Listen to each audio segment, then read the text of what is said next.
Hi, this is All Access with John Samuel, and this is a show where we share the stories of leaders, entrepreneurs, and advocates and how they're improving the lives for people of all abilities. Today, we have the pleasure of having Lori Samuels, my dear friend and also advisor, and no relation, but she's also the accessibility director at NBC Universal.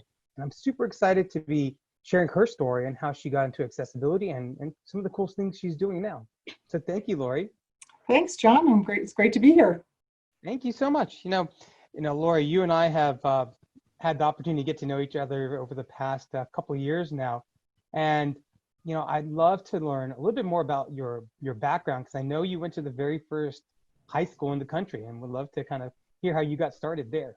Math was my favorite subject in school, which I didn't consider strange at the time. And my father actually encouraged me to switch my major from math to computer science, which I did, and learned programming languages and operating systems theory. And I actually really loved it all and did a lot of programming and coding.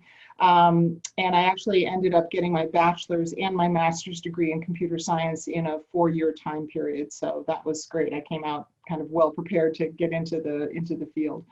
How did you get into the accessibility space in general? Or I consider myself a passionate ally of the disability community. And I think that passion kind of came from my own personal experience.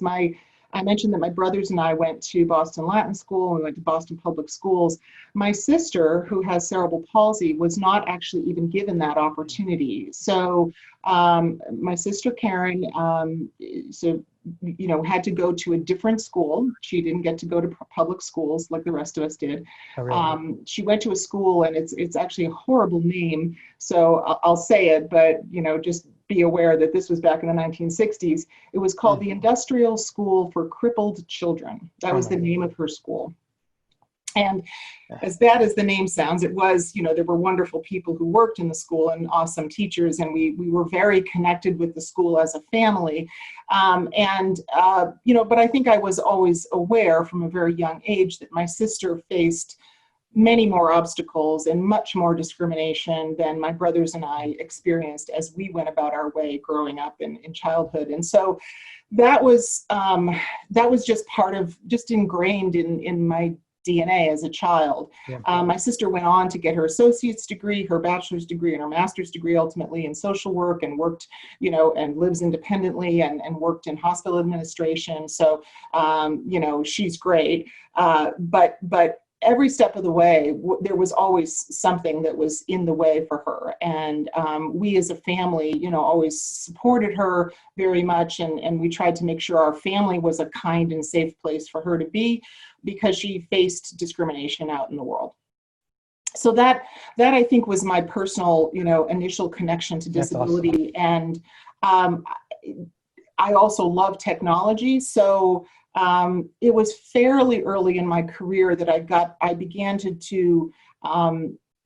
do some work. This is actually moved out of Boston and over to San Francisco, and was working for a company called Broderbund Software, where we're building software products for the consumer market. And I,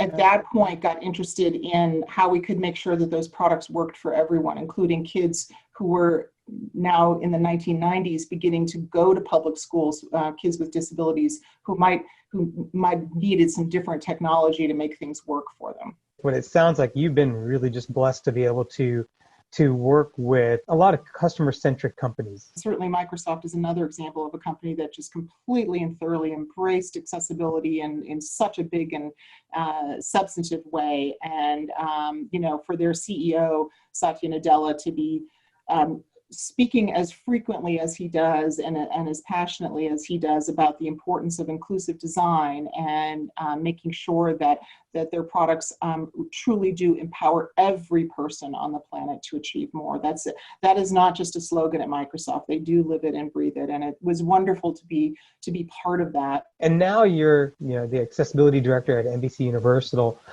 and you're actually getting it's a whole different kind of another very customer oriented business. And kind of how is it coming into the entertainment space? Well, it's exciting for me personally because this is a new industry. I have not been in media and entertainment before. I come obviously out of the tech sector, and so I understand software product development. I think that from the experiences I've had so far in the last few months, the product teams are wonderful. I've had great engagement with the website teams, the mobile app teams. One thing that's sort of new for me is learning about how the apps that work on your smart TV at home, and learning about that space on the technical side. But I think it's very interesting. There's a lot of opportunity, I think, in media and entertainment to do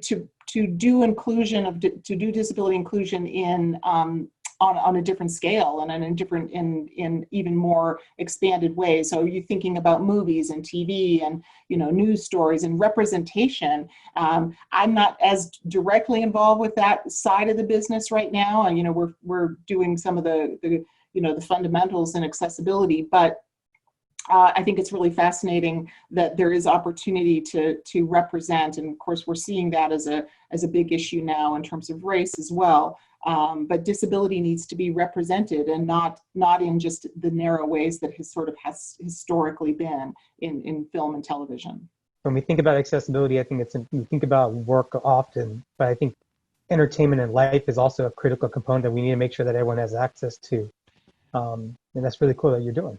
Of course, news is part of that as well. So, the That's importance correct. of information being accessible to everyone, especially in times like these where we have, important information coming from public health and science and social justice causes. So it's always critical to make sure that information is accessible to everyone, just as table stakes. Kind of think about the future of accessibility. What are some of the trends or things that you're really excited about? Yeah, I think there's some interesting trends going on. So one of the trends that I was able, kind of aware of at Microsoft in particular is artificial intelligence and its role in potentially providing some of the solutions and innovations that can happen in the accessibility space and the disability space more generally. So, applications, mobile apps like Seeing AI, which uses the camera on the mobile device to recognize objects in the real world, and to make, for someone who's visually impaired, to be able to kind of have a richer experience and be able to kind of utilize that technology. That's just one example. There are certainly lots of others. So I know that Microsoft is investing in AI for good, AI for accessibility. There's some wonderful initiatives going on in that space. That's one of the trends, sort of a general trend. Another is just, I think that companies, larger enterprise, at least from what I can see, is are really accepting. There's not as much resistance. There used to be a lot of resistance to accessibility. Why do we have to do this? And and there was a lot of time spent justifying why it was important.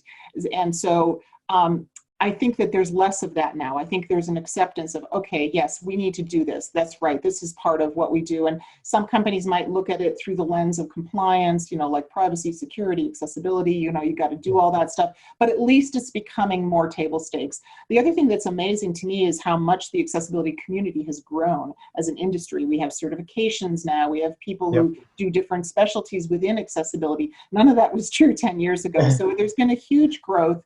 There's also, I think, a lot of commitment and passion coming from the next generation. And I'm just thankful for you to participate today and just be here with me. And I really appreciate everything you do, Lori.